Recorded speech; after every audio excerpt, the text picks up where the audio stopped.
Take a network break. Help yourself to a virtual donut as we sift through this week's tech news. We've got financial results from Nvidia and Dell, integrated optical interconnects, a Cisco acquisition, and more. We're sponsored today by 1Password. Quick question. Do your end users always, and I mean always without exception, work on company-owned devices and IT-approved apps? I didn't think so. So how do you keep your company's data safe when it's sitting on all those unmanaged apps and devices? 1Password has the answer. Extended Access Management. 1Password Extended Access Management helps you secure every sign-in for every app on every device because it solves the problems traditional IAM and MDM can't touch. Check it out at onepassword.com/XAM. That's onepassword.com/XAM. And stay tuned after the news for a sponsored Tech Bytes conversation on network observability. We talk with the creator of SUSE-Q. This is an open source project that collects, normalizes, stores, and analyzes multi-vendor network data. This data then becomes the foundation for a network observability and automation. We'll hear from Dinesh Dutt, creator of SUSE-Q and founder of Stardust Systems, which makes a commercial version of SUSE-Q and is our Tech Bytes sponsor. Jana, before we get to the news, we got a couple of follow-ups or FUs, so let's dive in. Last week, you'd reported on AT&T workers striking, and you mentioned how some companies will draft untrained staff to get up on poles and run lines. A listener wrote in to share that his company had such an incident, and they wanted to put him on a boom truck. He says he is legally blind and mobility disabled, so that seemed like a bad idea, but the management still wanted him on that truck. So he went to lawyers and also to the press, and a little arm twisting, the managers were like, okay, yeah, this is a bad idea. Well, I like the last part of what they wrote in. A coworker with 6 steel rods in her back was asked to climb poles. She agreed, but only if she could drop wrenches on the CEO, which I found hilarious. Yeah. I mean, I think it's great that folks push back. It drives me absolutely bonkers when management sort of hand waves around the difficulty of problems and does it with the intent of exploiting workers. Not to get all political or anything, but come on, guys. You cannot seriously believe that a desk-bound person with disabilities is going to be able to do the job of somebody who's physically fit and well-trained. Right. Climbing a pole, working on live wires, not a good thing. Yeah. So good job for pushing back. And our second follow-up made both Drew and me laugh, but wince. We also talked about a Palo Alto marketing event that objectified women. A listener wrote in and said, you guys are doing a great job with Network Break. In fact, you might feel free to draw things out a little more. There are many of us that miss Greg's long-windedness, which I always found entertaining and thought-provoking. Remember his advice in not taking yourselves too seriously. So Drew and I just looked at each other and said, holy cow, we've got a listener who wants us to talk more. We shall oblige. Then he goes on to say, I just want to mention the commentary on Palo Alto was probably unnecessary. I understand what you were trying to get at, but it's important to remember that this really needs to be a podcast I could listen to with my kids in the car. And some things were mentioned are not things I want to be explaining to my 6-year-old. What do you think about that, Drew? First of all, I'm gobsmacked that 6-year-olds are listening to the podcast, but point taken. Happy to hear it and hope that 6-year-old becomes a network engineer one day. But other than that... Well, I'm not sure if I should be apologizing to any kids that are being forced to listen to this in the car, but it's for your own good. So, hopefully you'll get something out of it. I want to say thank you for the positive feedback. It's nice to actually have someone say to you, talk more when you're doing a podcast. So, yeah, we'll try it and see if you actually appreciate it. And second, I definitely get the point about wanting like a family-friendly podcast, and that's what we strive to do. But I also feel like I want to reserve the right to cover stories like that Palo Alto marketing incident. And yes, this is a tech podcast and we're focusing on technology, but technology is also built and used by people, and you can't always extricate that humanness from the technology, which means sometimes we are going to venture into tech and culture or tech and politics, and we're not going to do it all the time. That's not what the show is about, but I'm reserving the right to venture into those realms when, Jana, when you and I think it's warranted. Yeah, and I think it's important too, because we always ask ourselves before we present anything, how is this going to affect listeners? Is there anything they can do with this so we're not just sort of babbling endlessly about something unimportant? And I would like to think that anyone who works for a tech company might flag one of these episodes and say, you know what, guys, this is a stupid idea because look how Palo Alto did it, last year or 2 years ago, and look what happened to them. So it is important to raise awareness on certain things and the fact that there are multiple viewpoints on any given thing. So we do reserve that right, but we take your point about family friendly. So, and also just to wrap up, I appreciate everybody who takes the time in to write. And I also appreciate the reminder not to take ourselves too seriously. Sometimes it is easy to get on a soapbox when you're just talking to a mic. So we'll keep that in mind. That's good advice.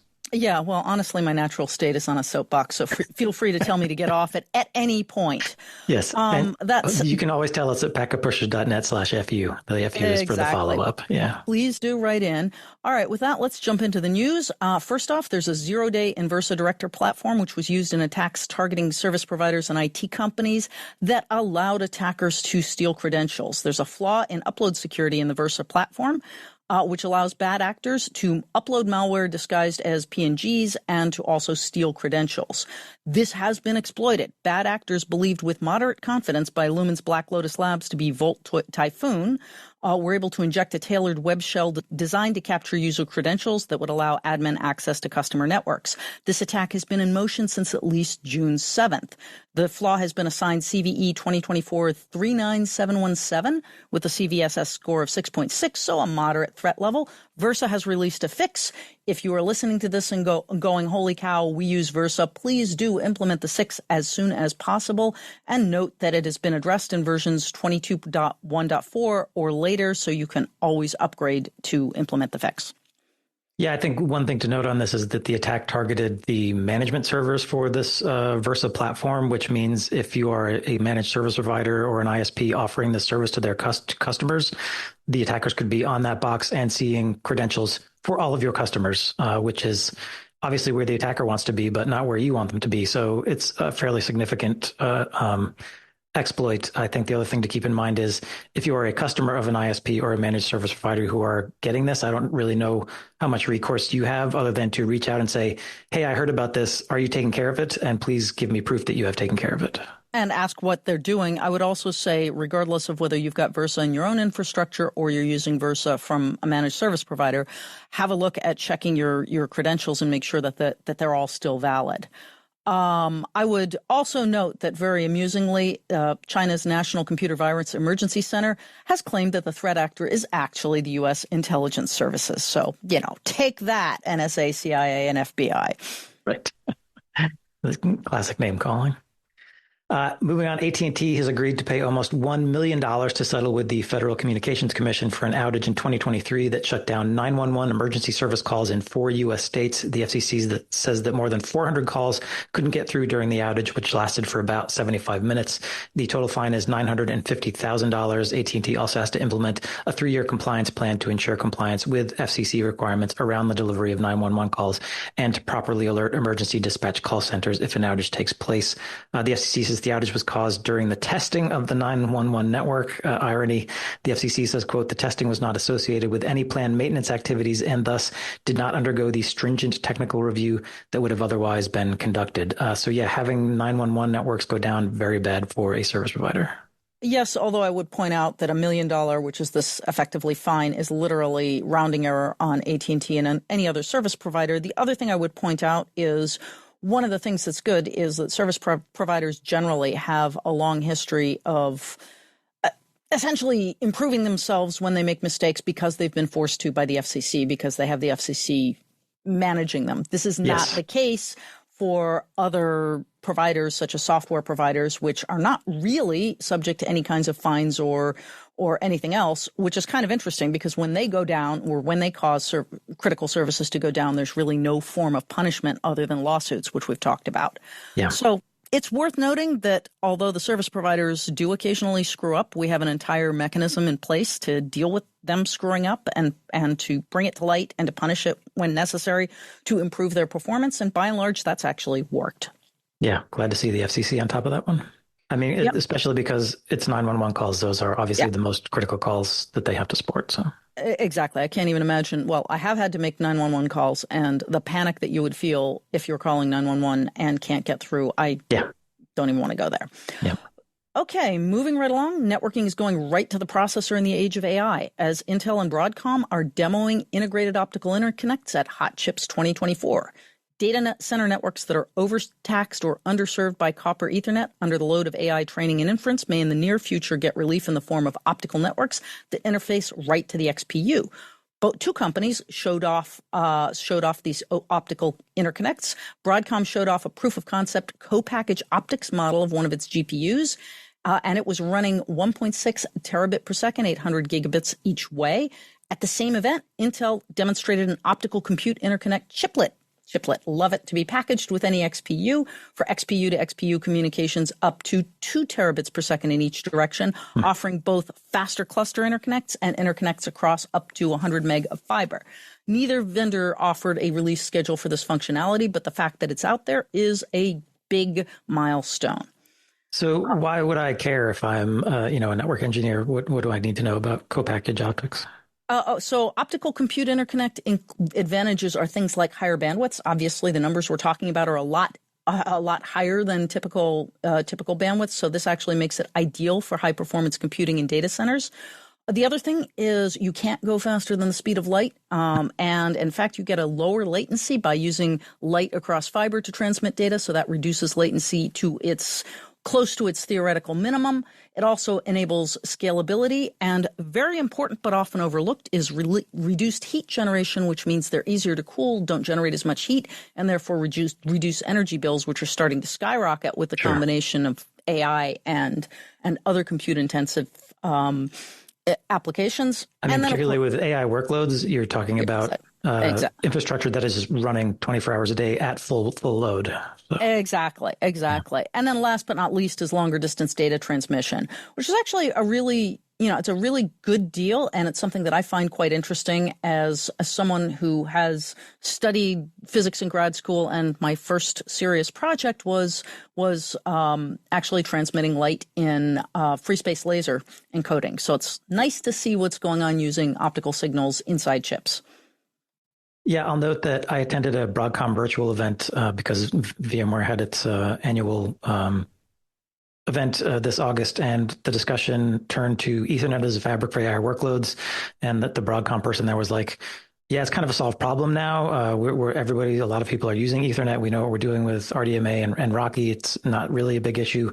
The thing that Broadcom now is moving toward is optics as the next frontier. They're looking at opportunities to bring down costs, boost throughput, reduce power and cooling consumption and all that. So this does seem aligned with where Broadcom's interest is going. Yeah, Broadcom and Intel are both placing a bet on what we think is a winning horse. Stay tuned. We'll all see what happens at the end of the race. Moving on, Fortinet has made 2 recent upgrades to its SASE offering. First is sovereign SASE. It means customers can control the geographical regions where sensitive data such as logs are stored and where traffic is routed. And this is to ensure compliance with regulations that require certain data to remain within a particular geographical or national boundary. Second is the addition of generative AI capabilities to the SD-WAN portion of the SASE offering. You can now use FortiAI, which is Fortinet's generative AI assistant, to help you manage and orchestrate your SD-WAN infrastructure. I think basically, I'm bringing this up because it seems like every vendor now is adding a Gen AI assistant to their portfolio, and Fortinet is moving right along with it. Well, I would add, though, that the sovereign piece is actually equally important, because those of you who are familiar with the Chinese PIPL regulation will know that the net result of that regulation being implemented is that you really want to be sure that you can demonstrate that information is being kept separate, because essentially the crux of that is if any Chinese national information is anywhere on any of your servers, China reserves the right to come into those servers and have a look. And if they even suspect it might be there, they reserve that right. So if you're able to demonstrate there is no possible way that this data has ever been where it should not be, you can protect yourself against having some snooping in your servers. And I think there are some EU regulations that also would prefer you to keep data of EU citizens in EU territory and not have it go to the US or other places. Yeah, that's the more benign one, and I think most people are aware of that. That certain EU regulations require that. I think the scarier one is the fact that the or else in the case of PIPL is or else we have the right to come into all of your servers wherever they are. Yes, not something I would prefer. We'll have more AI conversation in a second, but first a sponsor message from 1Password.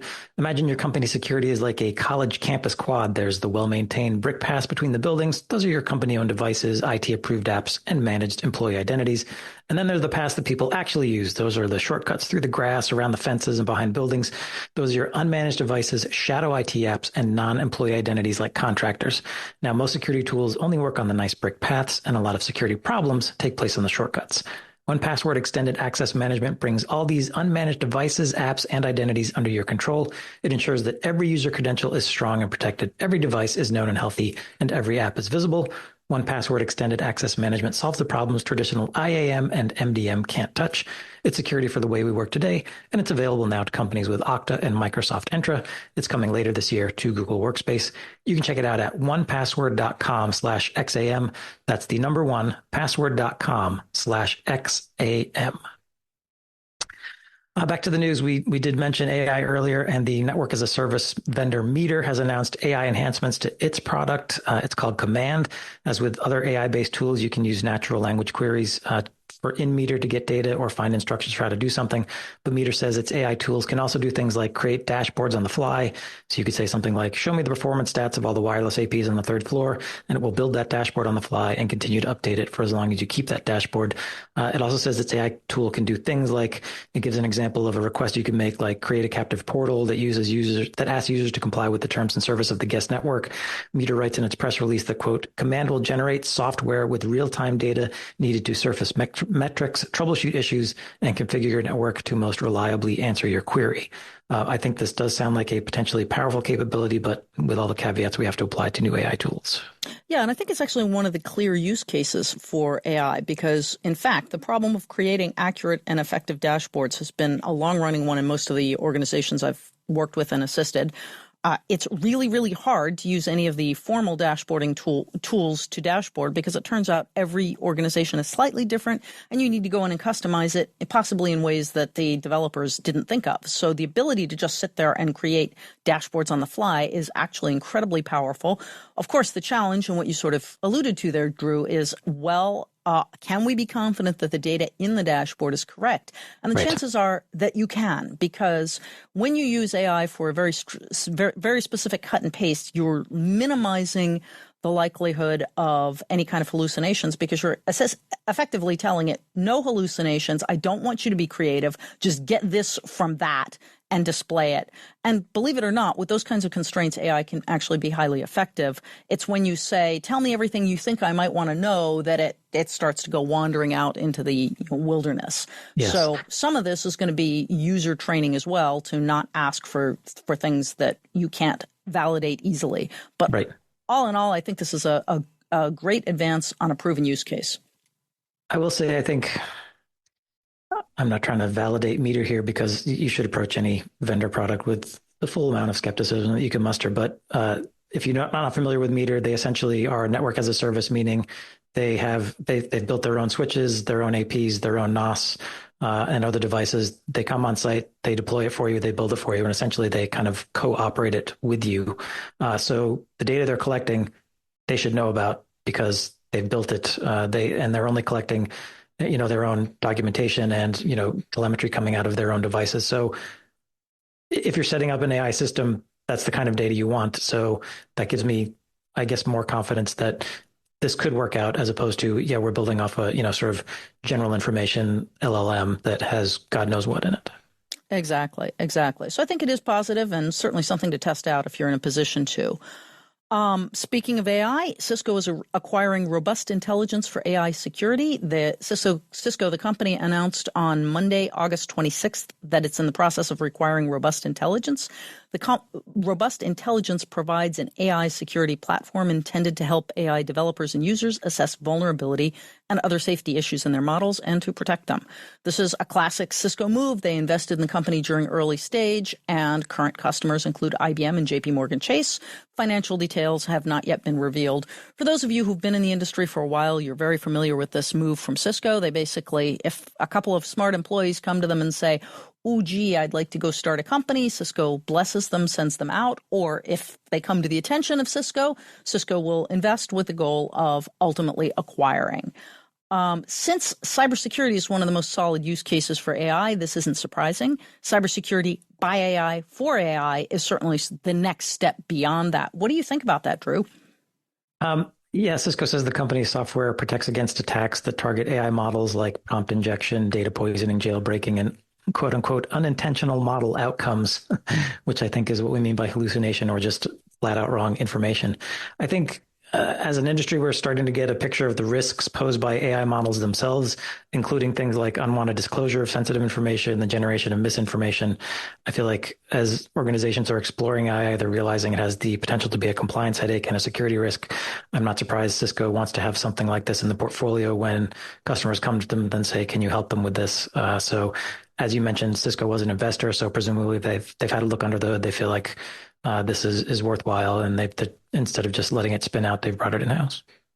Yeah, and I think, the challenge here, and this is something I've highlighted before, is using AI to police AI is a little bit of a recursive issue. Right, I call it the turtles all the way down problem. Yes. Because the problem is if you can't trust the output of an AI, how can you trust the output of an AI designed to assess the security risks of another AI, et cetera, et cetera, et cetera, et cetera? There's simply no way that you can actually trust the output of, no matter how many levels down you're going, of these turtles. So there is that risk. On the other hand, it's certainly the case that you can configure your AI slightly intelligently to highlight, for example, areas for further assessment by humans. And that kind of thing can be incredibly time-saving and incredibly helpful. And that is, in fact, how AI is going to work in cybersecurity at this point now. So it stands to reason that with intelligent use by the humans, you can get real value out of an AI tool that looks at the security of AI. That said, the intelligent use by humans is always the problem. As one of my clients used to put it, the real problem in cybersecurity always comes down to CBUs. If that's an acronym you haven't heard before, that is carbon-based units, e.g. humans. So yeah, it'll take some learning and getting used to, but it's at least notionally in the right direction for Cisco. I think we can agree. Yeah, I guess that thing that did raise an alarm bell in my head, this notion of using AI to police AI, because if I don't trust the output from one, why would I trust the output from the other? And it does feel like we're in a turtles all the way down situation. So I'm not sure how we get out of this, frankly. I feel like we're in a hall of mirrors and I don't know what to trust. Well, that's why I indicated basically you can get out of it by having the AI simply say, here are areas to look at, as opposed to, here are flaws I've discovered. There's a nuance there. If the AI is saying, here are areas that might not be secure, you need an actual human subject matter expert to come in and have a look. You may come in and have a look and discover there's nothing wrong, or you may come in and have a look and discover there's something wrong. Maybe the AI didn't catch everything, but a human wouldn't have caught everything either, so it's still a net improvement. And that's the key that I'm trying to get at, is it's one thing to say, oh, I trust the AI to vet the AI, I've vetted the AI with the AI, and therefore I'm done. If you do that, you're in for a world of hurt. If, on the other hand, you use the AI to bubble up areas that a human being should look at, very different scenario, and that, I think, does avoid the turtles all the way down. Okay, so you're imagining keeping the human in the loop, at least exactly. In this case. Yeah. And that's my main point is, it's my issue. It's all along on the whole AI thing. What we're calling AI is a series of extremely clever algorithms, full stop. It, for a whole lot of reasons, has absolutely nothing to do with actual intelligence. I have a long article posted on LinkedIn about why that's the case, but people have gotten fooled by the marketing buzzword of intelligence, and they're freaking out, and they're thinking this series of algorithms is just as smart as a human. There's been noise about how it's achieving sentience. And that is truly noise. And again, I can talk about why that is. But the net is, if you think of AI, forget what the letters stand for and think of it as a series of clever algorithms that need to be managed effectively by humans, you're golden. Now, it means you're going to have to take some time and energy to figure out what managed effectively requires in what your that particular means use case. And who's going to do it. Yeah. Right. I guess my issue with that is that the way AI is being marketed, and I think the message that executives may be hearing about AI is less people. I only need fewer people. The more AI I have, I need fewer people. Well, that isn't actually wrong. It's just that you need subject matter experts to be overseeing the AI. What bothers me is I need no people. Right. If the idea is the AI is the intelligence that's replacing a human, then that's a huge problem, because AI will never, ever, ever be able to, at least the current iterations of the algorithms. And again, I talk about this in the post on LinkedIn. You really cannot substitute AI for the human brain. It's a force multiplier, absolutely. But you need humans who are subject matter experts in the loop always. All right. We'll link to that post in the show notes if you want to go check it out, but we'll move on. Sure. Nvidia announced financial results for the second quarter of fiscal 2025. The company earned revenues of $30 billion, up 122% over last year. Net income was $16.6 billion for the quarter, up 168% year over year. Despite those results, Nvidia's share price dipped post-announcement because Wall Street analyst expectations had been even higher. And I feel like that's got to sting a little bit, right? Yeah, I don't understand any of this. I don't understand why. Well, I do understand why the stock is skyrocketing because it's a bit of a bubble, as you and I talked about. And of course, Nvidia is just can do no wrong at this exact moment. But the whole idea of, gee, you were supposed to be up, 127%, and it was only 122%. It's like, come on, man. Like, what is wrong with this? I think the only explanation, Drew, is something that I heard a long time ago by a financial person who I very much trust, who is now CEO of a tech company. And Sam said to me years ago, well, you got to understand, Jonna, that Wall Street is like high school. And what you're placing bets on is not who the prettiest girl is in high school. It's who all your classmates think is prettiest. So if you like brunettes, but everybody else likes blondes, you have to bet on the blonde. And so there's an element of irrationality built into Wall Street valuations already. And it's just another example of that. Yeah. Yeah, I guess my feeling, so if you tease out the numbers, the majority of revenue for NVIDIA was driven by GPU sales, which comes from its data center business unit. That business unit accounted for $26.3 billion of the $30 billion in revenues. If you look at other BUs, the gaming PC revenues were $2.9 billion, also up. Automotive and robotics revenue were $346 million, also up. But right now it feels like NVIDIA revenue is a one-trick pony, and it's a very good trick, a very profitable trick, and its Q3 projections indicate that show is going to go on. But I'm just curious on how long it can do this trick and still keep getting the results it's getting. Yeah, and I'm curious too, and I have no predictions on that because I try not to predict things that are subject by definition to irrational forces. Exactly. No way to do that. No, I'm smart enough to know I'm not smart enough to predict the market. I will leave it at that. We'll wrap up on Dell Technologies. They also announced Q2 2025 results. The numbers were good. Revenues were $25 billion, up 9% year over year, with net income of $841 million, up 85% over this time last year. The clear driver for Dell's results were the fact that it was shipping servers with NVIDIA GPUs. The company's infrastructure solutions group revenues, which include servers and storage, was $11.6 billion, up 38% year over year. Revenue from its other business units, including laptops and desktops, either shrank compared to last year or were flat. Reuters reports a Wall Street analyst as saying, quote, Dell's beat was entirely due to AI servers, end quote. Well, and it's interesting, too, because one of the questions is who's buying these servers? Is it enterprises buying GPU clusters to build AI in-house, or CSPs offering rented GPU? Interestingly enough, this is some research we're working on at Nemurdy's, and hot off the presses data, as in from yesterday, what we found is that of the folks we interviewed, 62.5% were using developing models and training models in infrastructure as a service. 50%, however, said they were doing so in-house, with a surprising 12.5% saying they were doing so at the edge. So when I looked at these results, I asked myself, if I'm an enterprise IT person, what should I be thinking about this? I think certainly Dell is selling like hotcakes to the service providers, but it's also worth noting that your long-term strategy may end up including in-house or edge computing for AI or for other compute-intensive applications, and looks like Dell is heading in that direction. Yep, and we'll have the links to those show notes if you want to check it out. That does finish our news portion of the show. Stay tuned for our Tech Bytes conversation on SUSE-Q and network observability. That's coming right up. Today on the Tech Bytes podcast, network observability. SUSE-Q is an open source project that collects, normalizes, stores, and analyzes multi-vendor network data.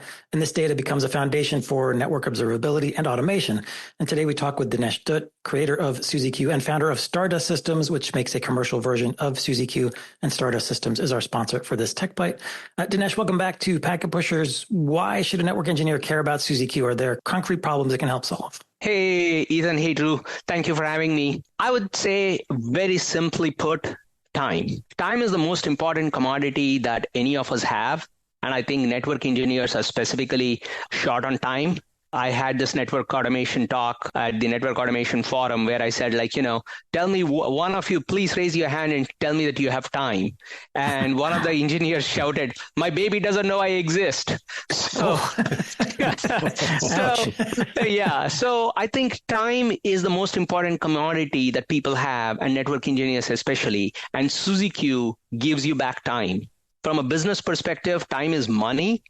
And basically what this translates to, if I kind of step down from motherhood and apple pie a little bit, is I want to kind of not tell you what I think, but also instead tell you what users, customers of SUSE Q Enterprise and open source users have told me.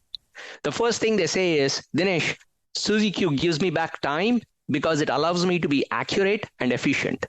In general, if you think about a network engineer, they are asked questions every day in various different ways, whether it be, hey, why can't A talk to B, which is a thing that pretty much everyone pivots on, or the moment you hear network automation, everybody else pivots on, how do I validate any changes I've made? But that generally is a small part of a network operator's life. A network operator on a day-to-day basis does a lot of things. Outages are the thing that gets everybody's attention because it's like the heroic thing. It's the wildfire. However, what I hear from a lot of network operators, engineers, architects is it's death by 1,000 cuts. What I have on Monday morning is not the same thing on a Tuesday morning or a Friday morning. And it's different each time. And one of the problems they have is how do we then try and get the time back to us in all of these different ways, not just when there's a wildfire. So when people tell me, I ask them, okay, what do you mean by saying SUSE Q allows you to be more accurate and efficient? They said, today, Dinesh, somebody comes and asks us a simple question. What subnets are used by access points? How do I even begin to attempt to answer that question? Another user comes along, another user said, I'm asked a question, we are doing a network refresh. I want to know what VLANs are not used. Think about the trade-off that I have to do between being accurate and making an estimate. If I'm accurate, it's going to take time. If I'm making an estimate, it means there will be mistakes. With SUSE Q, I don't have to make that trade-off. I can pretty easily answer the question of what subnets are used by access points. It took me 5 minutes to figure out how to ask SUSE Q the question, and I was done. It took me almost no time to figure out what VLANs are not used. Another example, people wanted to do a network refresh, and they wanted to know how many ports have not been used in the last quarter. And that's a fairly complex thing, especially when you think about a campus where ports come on and off, and we've just gone through COVID. So many ports were off, but now they're coming on, et cetera, et cetera. And they needed to know that because they wanted to understand when they go from a Catalyst 3850 to a 9500, a very common procedure amongst many campus networks today, they didn't know how many ports they actually needed to use. But with SUSE Q, it was very easy for them to figure out how many ports were actually not used in the last 3 months. And so they got their answer done. And so they were able to reduce on how many switches they were able to save, money on switches. So that was a direct CapEx saving. I could go on, but essentially the fundamental point is SUSE Q gives you the ability to be accurate and efficient. And basically, if you think about it from another perspective, it is automation without the hardship. And it allows you to, like I said again, answer a bunch of different questions that people face every day, not just when there's a wildfire. Another user, I want to stop my answer by quoting another user who said, Dinesh, using SUSE Q was like turning the light on. Yeah, so I think that's maybe a good place to pivot then, because you're talking about observability, but how is that different from just network monitoring, which is what we've been doing for decades? To quote Shakespeare, a rose by any name is as sweet. So this is a very distinguished podcast episode. Shakespeare. To quote the bard. So I think fundamentally, if you really think about network monitoring and observability, I think a lot of people focus on, hey, all I'm doing is pulling data. What's the difference? And I think the primary difference is what you're doing with the data and what kinds of data are you pulling. At some level, you're pulling data, you're trying to figure out by looking at this data, answer questions about your network, whether the performance is okay, why is my BGP session down when it's not supposed to be down, whatever your question is, you could answer that with network monitoring if you pulled out all the questions, all the data to be able to answer those questions. But typically what I see is different about observability, and this is a personal perspective. If you talk to people, you'll find most people talk about observability the way compute people talk about observability, which is it's to troubleshoot. Right. I look at observability as actually a very different perspective. I see observability as allowing people to work with their networks in ways that they couldn't work otherwise. And like I mentioned earlier, CapEx saving, that's not a thing people attribute to observability. But once you have the ability to observe and ask these open-ended questions, you can start to actually do things with the tool at hand, which you couldn't do otherwise. So to your question, how is observability different from network monitoring? I would say one fundamental difference that I personally see, and therefore SUSE Q works that way, is network monitoring is giving you dashboards that allow you to look at things. SUSE Q then allows you to say, okay, what then? What's next? Yes, the difference in my mind is a network monitoring system looks at network elements. In fact, network element manager is part of the viewpoint versus looking at the network as a holistic system. Exactly. Bingo, Ethan. That's what I say all the time. SUSE Q allows you to look at the network holistically. Again, to quote users, because I feel like, this is a sponsored podcast and I need to do some marketing, but I also don't want to do users a disservice. You've all heard enough marketing. I want to take quotes from users and be able to tell you. And two things that comes back to me again in this specific point that you make, Ethan, is, Dinesh, the first thing I get from SUSE Q is I get a great overview of the network. I don't have to ask anybody. I know very quickly because of summary what is going on in the network. Oh, I'm using VXLAN. I'm doing this. I'm doing that. I get like 6 things right away answered without having to talk to anyone. And guess what? We just onboarded 2 network engineers. I didn't have to spend time with them. I just pointed them to the GUI and said, go figure it out. And they had the answers. So I think that particular point you make, Ethan, about the fact that observability allows you to look at the network holistically is a fundamental point. And that ability to look at the network holistically means you can ask questions that you could not ask before. Dinesh, you've been to the AutoCon events put on by the Network Automation Forum, even delivered the keynote at AutoCon 1 in Amsterdam. SUSE Q, we're talking about it as an observability tool, but there's a tie-in to network automation as well. Explain that tie-in. So one of the things I said in the keynote is, there is this notion that today, what is network automation is different for a very long time. And in fact, if you look at Network Automation Forum talks, they were all focused on config generation. There are a couple of exceptions, but in general, they were all focused on config generation. I use Netbox maybe, or I didn't use Netbox.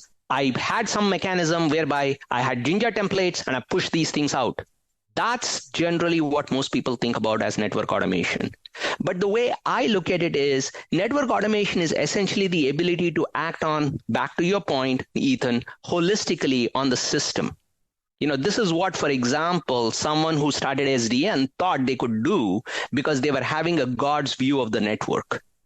But now this is a God's view of the network without the crap that SDN came with, simply because that tried to solve the problem in a completely different way. And we don't have to take the time to get into the philosophy of SDN. But the point is, the way it ties into network automation is you're not just automating configuration push. It's what do you do before you decide to push the configuration. It's what do you do after you push the configuration. And then what about the rest of the days? There is automation happening all the time. For example, one of the users said, hey, Dinesh, I had this question. And because I ask all the customers, hey, if you guys run into anything interesting that you use SUSE Q for, please let me know. And one of the questions I got back, hey, Dinesh, you would love this. I got asked this question. I didn't ask them for what specific reason, but this is a bank. They were asked the question, what are the number of VLANs that have more than 4 unique MAC addresses up my uplink ports? They needed it for some specific reason. Just think about what it would take them to answer that question. With SUSE Q, it was a one-line command. They got the answer, and they wanted to tell me that. And that's the thing that you can do with respect to automation. They didn't do any automation. They didn't write any code. They didn't do anything. They just typed Mac, unique, and a set of keywords, and they got the answer. So that's an example of how SUSE-Q ties into network automation, because it lets you do every single thing that you do on a device-by-device basis holistically across the network. Is SUSE-Q doing the discovery, or is SUSE-Q pulling from existing network data sources that I have? So actually today, it is basically pulling from the network sources you have, whether it be Ansible inventory, whether it be your own provided inventory, or it is the inventory coming out of Netbox or anything equivalent. People have also used it with Notabot. Where we are going with the next release of the enterprise is we have actually added discovery. So you will also get discovery. You can supply a couple of IP address subnets and we'll go discover the network. Today, you already have the ability with whatever you discover to find out, are there compliance-wise unauthorized devices connected to your network? You can say, show me all the devices that SUSE-Q doesn't know about, and we can tell you that. So they catch compliance from that perspective as well. But today, if you just picked a release today, then you would get from the sources that you have, plus your own, and starting from the next release, which is coming out in the next week or two, you'll have discovery as well. Okay, so that raises a good question, because typically with open source and commercial products, there's some differences between capabilities. Are there things I can get from SUSE-Q Enterprise that I don't get with open source? Yes. Once upon a time, the answer was only one thing, but now things have evolved quite a bit that you get a whole bunch of different things with enterprise that you can't get with open source. And I'll just name a couple of them, and we can talk about the rest if you want, when there is if there is time. Two simple things. You can do path trace across all your sites. One of the things that the enterprise, the open source cannot do is if you've got, say, for example, data center 1 in Frankfurt, data center 2 in North Carolina, you couldn't trace if a VM moved. Why would VMs move? Don't ask me. People still do L2 across stretched L2. So I'm not going to go there. But without judgment, when you have these kinds of things happen, we couldn't trace path in the open. You can't trace path across sites. With the enterprise, you can trace path across the sites. That's the first thing. The second thing you can do with the enterprise that you can't do with open source is you can do what is called netbox sync. Everybody has brownfield networks. Very few people have greenfield networks. And in a brownfield network, Netbox is supposed to solve automation, but guess how we do it? We have to manually enter the 500 devices that we've got information on right now in order to get started. That is really the wrong way to go about things. And so one of the things you can do with SUSE-Q is you can take the information that SUSE-Q discovers and use that to push the information into Netbox. And more importantly than that, you can actually use SUSE-Q to say, show me. So for example, you want to do intent-based networking, and the road to hell is paved with intent. So I won't get into the mess of intent-based networking, but let's take a simple thing of, I just want to validate that the interface's MTU is what I configured in Netbox, because Netbox is my data source of truth. That's what I expect to configure. When I configure, where do I go look for the data? It's in Netbox or Notabot, or pick your favorite. It's a YAML file. But the point is, you want to validate that. And everybody who does automation knows any coding which duplicates, where you have duplicates means you have errors. It would be much nicer to say, I expect the interface to match what's in Netbox. So that's another thing you can do with enterprise that you can't do with open source. Finally, you can build custom asserts that are specific to your network. Your network has a set of VLANs that's unique to you, and that keeps changing. You want to be able to assert, hey, I want to validate that I only have these VLANs and nothing more. Or you want to configure a new VLAN and you want to assert before you start your network that this VLAN does not exist. You can do those. The last part I will say is, we allow in the enterprise to work with external databases. We have customers who actually interface SUSE-Q with policy database like Cisco ISE, pull information from Cisco ISE, merge the information with SUSE-Q merges the information that it pulls from Cisco ISE along with the information it has about the network, and then is able to answer policy questions for you.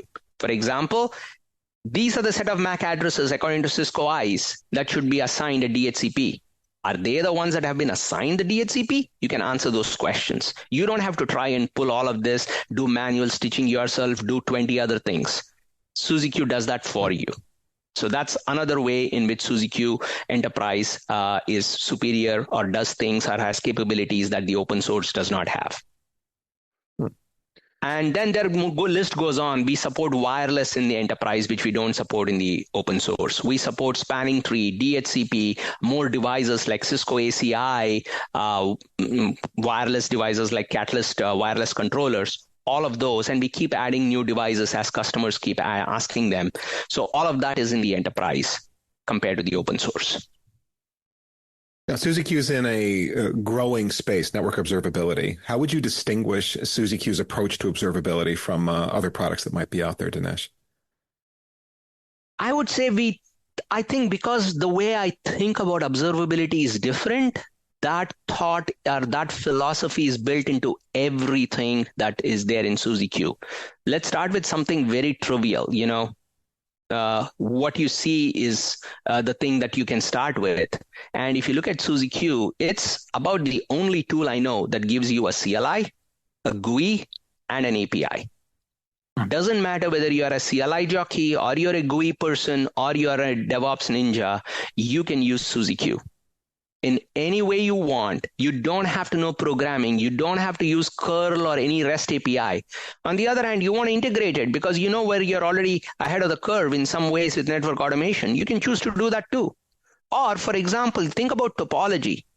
No CLI or API will help you actually look at a topology without a graphical user interface. SUSE-Q allows you to do that. So we, from an observability perspective, how are we different is we allow different modalities of interfacing with the system so that you can use whatever modality makes sense to you for the task you have at hand, which is not really true of any other tool that I'm aware of.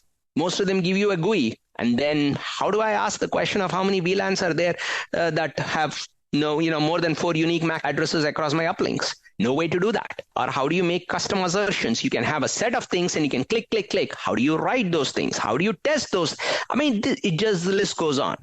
The second way is I designed SUSE-Q to be open-ended. And what I mean by open-ended is multiple things. First is because SUSE-Q is designed, think of it what the user said, which is, hey, using SUSE-Q was like turning the light on. A lot of people have flashlights. They can point to performance problems in a particular corner, or they can point to a validation. I wanted SUSE-Q to be the light on in the room, or it could be used also to pinpoint and look at a particular darker corner that you wanted to focus on a little more that just the overall brightness did not achieve. So it's open-ended in the sense that you can use it for doing specific tasks like post-config validation or pre-config validation, or to do open-ended things that you deal with day to day as a network engineer that you otherwise don't have the ability to look at. This also means that we avoid tool sprawl, right? One of the things is tools have switched from using tools, and this is part of the problem is using tools means I switch from having to deal with 10 different devices with 10 different CLIs to 10 different tools, and I got to understand which tool do I use for what. And because they're all isolated in their own way, this kind of cross connect, like I talked about Cisco ISE database with the network state, is not possible without sophisticated programming. The fact that you can do that easily is what I mean by open-ended. It's also open-ended in the sense of what we can add support for. Because it's observability, I don't think about observability as very specific to troubleshooting. So for example, coming out in the next release is the ability for you to do license management. You can look at licenses, what licenses are deployed, how they're deployed across, because this is an important problem that you need to solve, but you don't have the tools to do it. And typically you look at a completely different tool to do it. Yeah. To again quote a user, how come I have 150 tools and I still can't get them to answer any of the questions that SUSE-Q can? So this was a quote from a real customer. I'm not trying to pick one. So the ability to interface with it and use the modality of interaction that makes sense, to be open-ended in the tasks that you can perform, And the fact that it can integrate with what you have means you can function in ways with observability and use it for things that you don't generally think about using it for. Well, if you've piqued people's listeners' interests in SUSE-Q, where can they go to try the open source version? Google SUSE-Q network and you should take you to GitHub. There is GitHub. There is also a way to reach out to us via Stardust Systems. So either of those two ways, you can reach out to us. Awesome. We'll have those links in the show notes that accompany this podcast. Thank you. And I want to just say, please, I'm asking you to give me a chance to show you how SUSE-Q can save you time. Download SUSE-Q, use it, reach out via Stardust Systems, and let's figure out how to make this work, because this is a labor of love for me. Well, thank you, Dinesh, for joining us. And thank you to the listeners for being with us. You can find this and many more fine, free technical podcasts along with our community blog. That's all at packetpushers.net. You can follow us on LinkedIn. You can hear us on Spotify. If you leave us a rating on Apple Podcasts, that would be great. If you want to join our community on Slack, where you can talk with other network engineers, just go to packetpushers.net/community. Last but not least, remember that too much networking would never be enough.